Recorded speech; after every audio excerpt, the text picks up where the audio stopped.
उनको लगता था कि मैं अपने बच्चे को सबसे बेस्ट शिक्षा मैं ही दे सकता हूँ। मेरे स्कूलों में जहाँ पहले 300 बच्चे होते थे, अब वहाँ पर जो है कोई 50, कोई 100, कोई 150 रहते। Aristotle once said that it's the duty of state to provide education to its subjects. यानी कि सब्जेक्ट्स को एजुकेशन देने की ड्यूटी स्टेट की है। स्टेट की इसलिए है क्योंकि जिम्मेदार सिटीजन तभी बन पाएंगे, जिम्मेदारी से अपने कर्तव्यों का निर्वहन कर पाएंगे।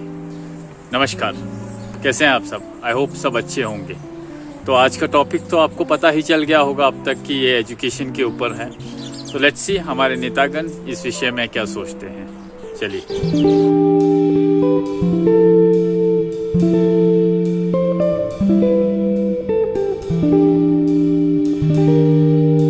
एजुकेशन मेरा हेल्थ के तरह बहुत एक मेरे लिए काम करने का मौका मुझे मिला। और मैंने जब पहली बार एमएलए बना, मैंने बड़े बड़े गांव में गया। अगर मैं कहूँ कल्पा में कहूँ, मैं कहूँ पंगी में गया, तो स्कूलों के बिल्डिंगों के हाल खस्ता थे। स्कूल के जो बिल्डिंग्स थे उसमें बच्चों को बैठने की व्यवस्था नहीं थी। +2 के बच्चे भी जमीन पे बैठते थे। जमीन में जो है फर्श टूटी हुई थी, बैठने के लिए प्रॉपर टाट तक नहीं थी। सबसे पहले जब मुझे मौका मिला, मैंने पहले जो है प्लानिंग ये किया कि चाहे संगला है, चाहे निचार है, चाहे कल्पा है, चाहे कानम है, चाहे पू है, ये जो बड़े बड़े हमारे जो गांव थे, इनमें मैंने जो है एक चरणबद्ध तरीके से बिल्डिंग्स को नए सिरे से बनाने का काम किया।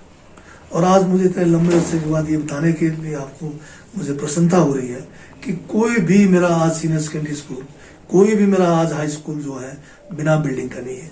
हाँ, एक आध जगह पे अभी कंस्ट्रक्शन चल रहा है। पिछले 3 साल हमारे जो कार्यकाल में हमने शुरू किए थे, 3 सालों में वो काम नहीं हो रहा है। जैसे निगुल सारी का नहीं हो रहा है, बड़ा कम्बा का नहीं हो रहा है। जैसे मेरे पास अभी जो है पू में साइंस ब्लॉक का काम अधूरा पड़ा हुआ है। मेरा अभी जो है कानून का साइंस ब्लॉक का काम अधूरा पड़ा है। अदरवाइज हमने इतना जो है इंफ्रास्ट्रक्चर इतना अच्छा बना दिया। आज मेरे स्कूलों में जहाँ पहले 300 बच्चे होते थे, अब वहां पर जो है कोई 50, कोई 100, कोई 150 रह गए। इसका कारण ये रह गया कि सबसे पहले ये था कि जब हमने ये इसका जो है ग्राउंड लेवल पे इंफ्रास्ट्रक्चर हमने ठीक किया है, स्कूलों के साथ में हमने जो है चाहे मिड डे मील के लिए अलग से कमरे बनाए हैं, बच्चों को बैठने के लिए क्लासरूम्स में डेस्क और बेंच कंपलसरी किया। हमने अपने समय में बजट प्रावधान किया। प्राइमरी से लेके +2 तक बच्चा जमीन पे कोई नहीं बैठेगा। डेस्क और बेंच हमने रिमोट से रिमोट गाँव में पहुंचाए। हमने जो है मिड डे मील सबसे पहले जो है 2006 में किन्नौर से शुरू हुआ हिमाचल में। शुरू में पता ही नहीं था क्या करना। मेरे साथ बहुत सारे मेरे टीचर्स थे, वो कहते हमें एक्स्ट्रा काम मिल गया है, ये मिड डे मील ठीक नहीं है। परंतु हमने उसको उस तरीके से उस समय शुरू किया। सबसे पहले हमने LPG ने तो वो आग जलाना पड़ता था, धुआं निकालना पड़ता था। हमने किन्नौर में उस समय से भी LPG दिया। बर्तन हमने खरीद के सेंट्रलाइज करके दिया। राशन हमने सेंट्रलाइज किया। बड़ा अच्छा मिड डे मील शुरू किया। स्कूलों में IT एजुकेशन के लिए हमने जो स्मार्ट क्लासरूम्स बनाए, सब कुछ इंफ्रास्ट्रक्चर आज की डेट में मैं कह सकता हूँ जो प्राइवेट स्कूलों से अच्छा बना के दिया। परंतु अफसोस मुझे आज ये है कि ये पिछली सरकार जब से आई है, टोटल सिस्टम को खत्म कर दिया है। आज मेरे वहां पर स्कूलों में ठीक से पढ़ाई नहीं हो रही है। ठीक से आज जो मेरा IT का जो है काम नहीं हो रहा है। जो स्मार्ट क्लासेस हमने बनाए, सारे के सारे जो है अब डस्टबिन में डाल दिया हुआ है। सबके ऊपर डस्ट पड़ा हुआ है, कोई उसको यूज करना नहीं जान रहा है। हमने डाइट हमारे समय में खोला है, जहाँ पर टीचर्स की ट्रेनिंग होती है, प्रॉपर हर चीज रखा है, परंतु हो नहीं रहा है।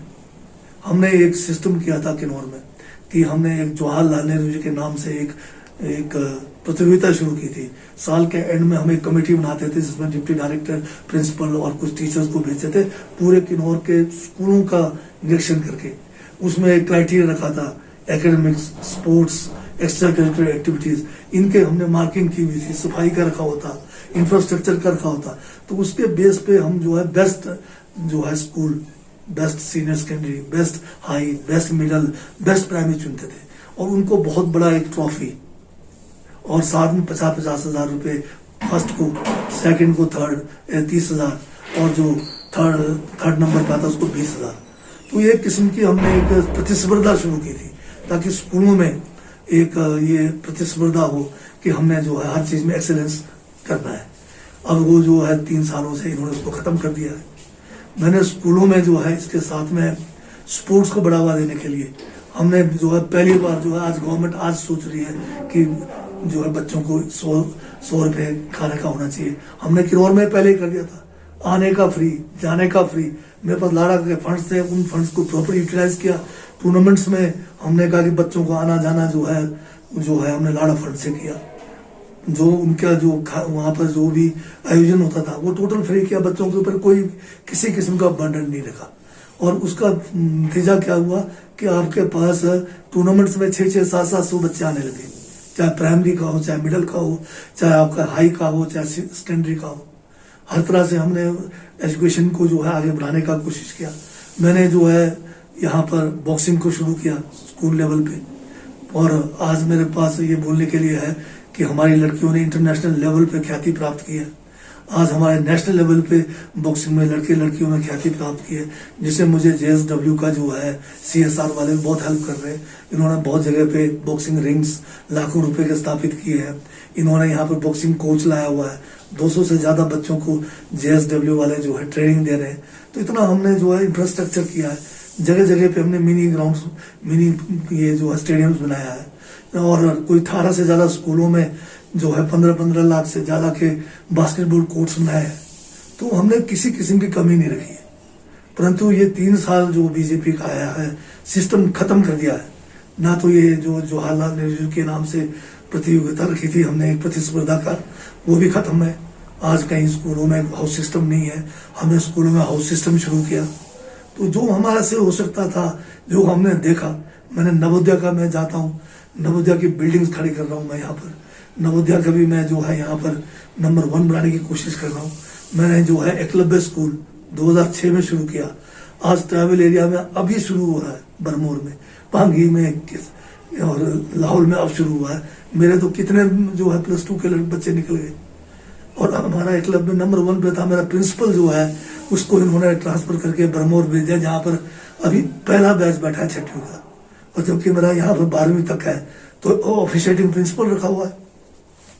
तो एजुकेशन में कॉलेज की बात कीजिए, इस कॉलेज को क्या कहते हैं, ये कॉलेज भी एक्सीलेंस जो है इसका B ग्रेड मिला है इसको यूनिवर्सिटी ग्रांट्स कमीशन से। इसमें इतना अच्छा था। आज यहाँ पर ये भी है कि राजनीति का अड्डा बना दिया है। रेगुलर प्रिंसिपल यहाँ रखा नहीं जा रहा है। ऐसे जो लोगों को जो है चार्ज दिया हुआ, जो एक पर्टिकुलर राजनीतिक विचारधारा के, इसको राजनीति का अखाड़ा बनाया हुआ है। यहाँ पर हर किस्म का मतलब फैसिलिटीज हमने क्रिएट किया हुआ है। अभी मैं आप हेल्थ की बात कर रहे थे, मैं ये बताना भूल गया कि मेरा डिस्ट्रिक्ट हॉस्पिटल को जो है 2016 में बेस्ट हॉस्पिटल हिमाचल का जो है रीजनल हॉस्पिटल का 50 लाख का इनाम मिला है। अगर अच्छा नहीं किया होता तो क्या हमें ये 50 लाख का इनाम मिलना था, या UGC का हमारे को B ग्रेड मिलना था इस कॉलेज के लिए? अभी क्या कहते हैं, अब ना तो ये है ना वो है, बताइए। तो ये दोनों मेरा जो है एक रुचि वाला और जिसमें मैं काम करना चाहता था, आज मुझे काम करने का मौका नहीं है, क्योंकि इन्होंने मैं स्कूल जाता हूँ तो प्रिंसिपल मुझे मिलने को डरते हैं कि कहीं ट्रांसफर हो जाएगा। मुझे कोई स्कूल में, मैंने यहाँ पर हाउस सिस्टम के साथ साथ एनुअल प्राइज डिस्ट्रीब्यूशन शुरू किया सभी स्कूलों में। कंपलसरी किया हमने टीचर्स को। टीचर्स नहीं मानते, कहते हमारे पास पैसा नहीं है। हमने कहा आप शुरू करो, हम करेंगे मदद। और ये कंपलसरी किया था, चाहे मिडिल है, चाहे हाई है, चाहे सेकेंडरी है, हर एक में जो है एनुअल प्राइज डिस्ट्रीब्यूशन होगा। पेरेंट्स को बुलाओ, बच्चों का टैलेंट भी पता लगेगा और पेरेंट्स को भी पता लगेगा क्या हुआ। हाउस सिस्टम के साथ हमने ये किया, पेरेंट टीचर एसोसिएशन, जिसको SMC आज नाम दिया गया, हमने पेरेंट टीचर एसोसिएशन PTA शुरू किया था। और उसमें कंपलसरी रखा था कि पेरेंट्स भी आए। हमने तो इसको पब्लिक स्कूल के पैटर्न पे लाने की कोशिश की।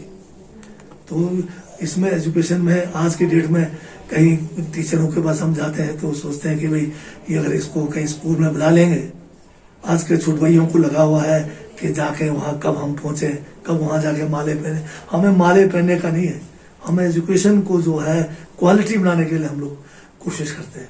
और आज मुझे अफसोस इस बात का है कि वर्तमान की जयराम सरकार, बीजेपी की सरकार जो है, संकीर्ण विचार के लोग हैं। ये लोग जो है बोलते कुछ है, करते कुछ है। हमारा सारा किन्नौर में हेल्थ को खत्म कर दिया, हेल्थ सिस्टम को, हमारा एजुकेशन सिस्टम को खत्म कर दिया। और आज जो है PWD है, चाहे IPH है, हर जगह पर जो है आज ये एक किस्म का मतलब ये माहौल बनाया हुआ है कि काम ना भी करो तो यहाँ आराम है। ये आज हाल है। Guys, this is strange, really strange. बच्चे नहीं हैं, बच्चों की स्ट्रेंथ कम हो रही है, टीचर की स्ट्रेंथ वैसे ही कम है, तो कारण क्या है? कारण as a society as a whole कारण हम ही हैं।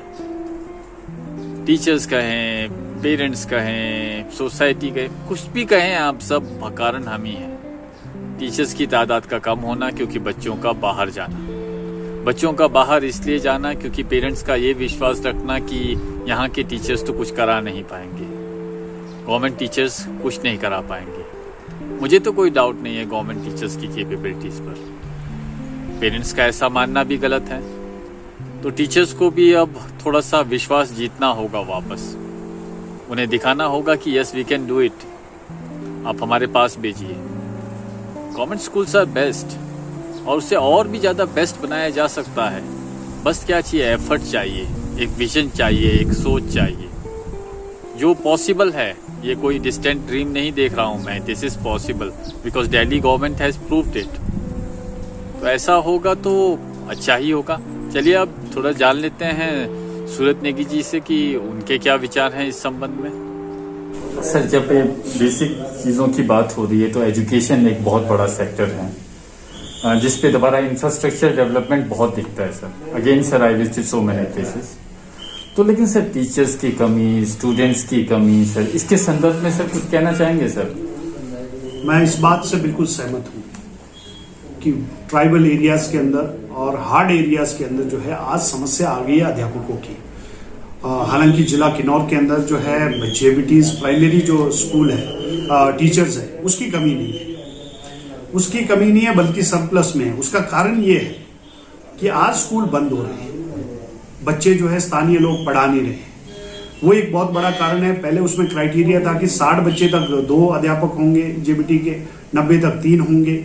लेकिन आज जो है 15-20 ऐसे बच्चे हो रहे हैं, कई जगह खत्म हो रहे हैं, तो उसके कारण स्कूल बंद हो रहे हैं, तो अध्यापक सरप्लस में है। लेकिन नॉन मेडिकल, मेडिकल जो टीजीटीज टीचर्स हैं उसकी बहुत किल्लत किन्नौर के अंदर है, बहुत कमी किन्नौर के अंदर है और ट्राइबल एरियाज के अंदर सब जगह है। पिछली सरकार में, हमारी सरकार ने एसएमसी जो स्कीम लाए थे उसके तहत हमारे ट्राइबल एरियाज के लिए तो उससे बड़ा वरदान नहीं हो सकता है। वो बहुत सफल एक योजना के ट्राइबल एरियाज की दृष्टि से है। लेकिन आज जो है हम इस बात को भी मानते हैं कि हम जो बाहर से कोई आए हैं, दूसरे डिस्ट्रिक्ट से जो लोग आए हैं, उन्होंने 3 साल नौकरी किया, 6 साल नौकरी किया, उनका भी अधिकार है, उनको वापस जाने का अधिकार है। उनके पेरेंट्स हैं, उनके बच्चे हैं, वहां जाने का अधिकार है। और हमारे किन्नौर के लोग भी, मान लो 25 साल यहाँ सर्विस किया तो 10 साल वो बाहर बच्चे पढ़ा रहे हैं। आज +1-2 में कोई बच्चे हैं तो 10-15 साल सर्विस करने के बाद उनके बच्चे उस लायक हो गए तो वो बाहर जाना चाह रहे हैं। तो ये भी एक बड़ा कारण है। लेकिन कुल मिला के ट्राइबल एरियाज के अंदर जो है अध्यापकों की बहुत बड़ी समस्या है। अभी भी हम प्लानिंग कर रहे थे कि डेपुटेशन किन्नौर से सब लोग मिलकर जाएं और सदैव मुख्यमंत्री जी से ये अनुरोध करें कि एसएमसी की तरह जो है ट्राइबल एरियाज में कोई ऐसे जो है योजना लाए जाए जिसके तहत जो है यहाँ से ट्रांसफर ना हो और यहाँ लोगों को शिक्षा दी जाए। लेकिन उससे बड़ी समस्या आज मुझे लगता है कि ये है कि हम लोग बच्चों को पढ़ा नहीं रहे। पहले मुझे याद है, मैं बरी का रहने वाला हूँ, पोंडा से पैदल जाते थे लोग, तो बरी में हमारे बाहर से अध्यापक आते थे, सोलन से आते थे, अर्की से आते थे, मंडी से आते थे। तो जब वो आते थे तो पोंडा से बरी पैदल जाके अपने साथ अपने बच्चे को साथ लाकर बरी स्कूल में पढ़ाते थे। क्यों? उन अध्यापकों को अपने ऊपर विश्वास था। उनको लगता था कि मैं अपने बच्चे को सबसे बेस्ट शिक्षा मैं ही दे सकता हूं, और जब मैं औरों को दे रहा हूं तो मैं अपने बच्चे को क्यों नहीं। लेकिन कहीं ना कहीं आज जो है लोगों की मानसिकता में भी, लो सोच में कुछ परिवर्तन आया। उनको लग रहा है कि भाई नहीं, हम जो है प्राइवेट स्कूल में भेजेंगे। लेकिन प्राइवेट स्कूल में और गवर्नमेंट स्कूल के, जहां तक अध्यापकों की बात है, मुझे लगता है कि क्वालिफिकेशन की दृष्टि से तो गवर्नमेंट स्कूल में ज्यादा क्वालिफाइड है। लेकिन कहीं ना कहीं एक भेड़ चाल चल रहा है। उसके कारण जो है बच्चे भी नहीं हैं और बच्चे भी कम हैं, लेकिन अध्यापक भी इसके साथ साथ कम है।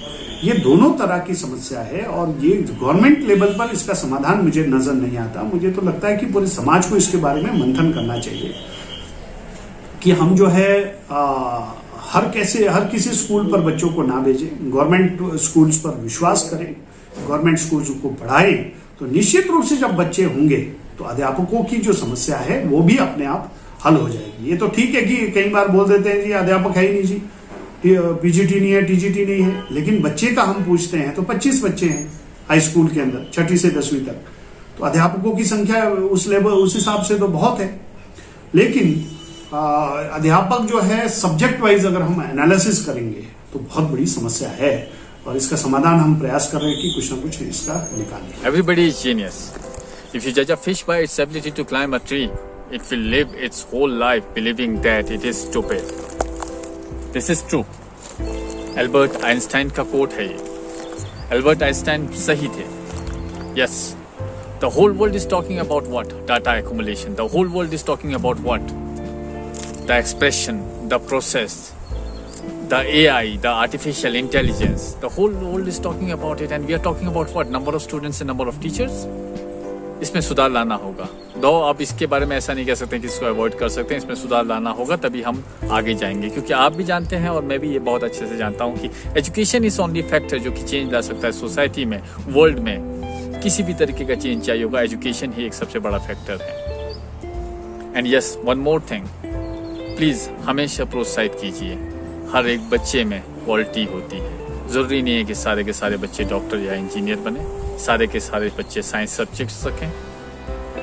प्रोत्साहित कीजिए, it's really important. And yes, इसके संबंध में बहुत सारी चीज़ें हैं जिनके बारे में मैं डिस्कस करना चाहता हूँ। Education is hell lot of big subject, तो इसके बारे में हम आने वाले ब्लॉग्स में डिस्कस करेंगे।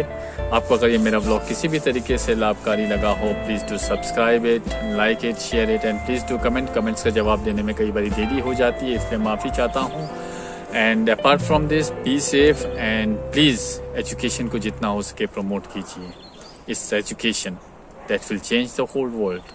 नमस्कार। राज्य मंत्री रैंक के व्यक्ति को ये छुटवैया कहते हैं। ये लोग जो है, मैं ये सब कंट्रोल बनाना नहीं चाहता।